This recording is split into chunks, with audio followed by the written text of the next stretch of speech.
வணக்கம். National thermal power corporation experienced இன்ஜினியருக்கான notification ரீசெண்டாக அனௌன்ஸ் பண்ணியிருந்தாங்க. அதுக்கான கம்ப்ளீட் இன்ஃபர்மேஷன் இந்த வீடியோல பார்க்கலாம். ஃபர்ஸ்ட் இந்த வீடியோ நான் யாருக்கு யூஸ்ஃபுல்னு சொல்றேன். நீங்க ஆல்ரெடி கிராஜுவேஷன்ஸ் இன்ஜினியரிங் முடிச்சிருக்கீங்க. போஸ்ட் குவாலிஃபிகேஷனா 4 வருஷம் எக்ஸ்பீரியன்ஸ் இருந்துச்சுன்னா இது உங்களுக்கான ஒரு வீடியோ. ஃபர்ஸ்ட் நோட்டிஃபிகேஷன் என்ன சொல்லியிருக்காங்க, மொத்தம் 100 போஸ்ட் சொல்லியிருக்காங்க. ஒவ்வொரு டிபார்ட்மெண்ட்டுக்குமே வந்து என்னன்னா டிஃபரன்ஷியேட் பண்ணி கொடுத்துருக்காங்க. இப்ப ஸோ இன்ஜினியர் எலக்ட்ரிக்கல் அப்படின்னு பார்த்தீங்கன்னா 30 போஸ்ட் இருக்கு. நீங்க உங்களோட குவாலிஃபிகேஷன் பிஇ பிடெக்ல வந்து என்னன்னா எலக்ட்ரிக்கல் ரிலேட்டடா கம்ப்ளீட் பண்ணியிருக்கணும். 4 வருஷம் வந்து என்னன்னா போஸ்ட் குவாலிஃபிகேஷன் எக்ஸ்பீரியன்ஸ் வந்து என்னன்னா இருக்கணும்னு சொல்லிட்டாங்க.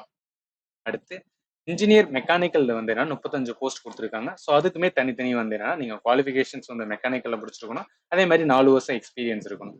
ஸோ அதே மாதிரி சிவில் கன்ஸ்ட்ரக்ஷன்ல வந்து என்னன்னா நீங்க சிவில் இன்ஜினியர் முடிச்சிருந்தீங்கன்னா 35 போஸ்ட் இருக்கு. உங்களுக்குமே 4 வருஷம் எக்ஸ்பீரியன்ஸ் வந்து கிளைம் பண்ணியிருக்காங்க. ஸோ மொத்தம் வந்து 100 போஸ்ட் 3 விதமான வந்து டிபார்ட்மெண்ட் கொடுத்துருக்காங்க. ஒன்று எலக்ட்ரிக்கல், மெக்கானிக்கல் அண்ட் சிவில். ஓகேவா? ஸ்கேல் ஆஃப் பே அப்படின்னு பார்த்தீங்க அப்படின்னு பார்த்தீங்கன்னா ஸோ ஸ்டார்டிங் வந்து என்னன்னா 50ல இருந்து 1 லேக் வந்து என்னன்னா 60 வரைக்கும் போகும்னு சொல்றாங்க. இதில் அப்பர் ஏஜ் லிமிட் வந்து 35. இதோட age relaxations for OBC, SC, ST கேட்டகரிக்கு வந்து என்னன்னா வேரி ஆகும். இப்போ வேகன்சி இது கேட்டகரி வைஸ் வந்து டிஃப்ரென்ஷியேட் கொடுத்துருக்காங்க. ஸோ நம்ம எந்த கேட்டகரியில் வருமோ அதுக்கு ஏற்றாப்புல நம்ம வந்து வேகன்சி இதில் செக் பண்ணிக்கலாம். அடுத்து நம்ம இம்பார்ட்டன்ட் பார்க்க வேண்டியது என்ன அப்படின்னு பார்த்தீங்கன்னா இதுக்கான ஹவு டு அப்ளை தான். ஸோ அப்ளை பண்ணுறதுக்கு முன்னாடி இதில் அப்ளிகேஷன் ஃபீஸ் வந்து என்ன 300 பே பண்ணணும் ஃபார் த யூஆர், அதே மாதிரி OBC category and also EWS, SC, ST, PWD and ex serviceman and female கேண்டிடேட்டுக்கு வந்து என்ன அப்ளிகேஷன் ஃபீஸ் வந்து பே பண்ண தேவையில்லைன்னு சொல்றாங்க.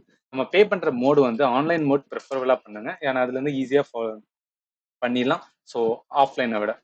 அடுத்து இம்பார்ட்டன்ட், ஸோ அப்ளை பண்ணுறதுக்கான கடைசி டேட் வந்து என்ன 3rd ஜனவரி 2024. இதுக்கு முன்னாடி நம்ம ஒன்ஸ் எலிஜிபிளா இருந்தா அப்ளை பண்ண வேண்டியது. ஸோ அப்ளை பண்றதுக்கான லிங்க் வந்து நம்ம பார்த்துடலாம்.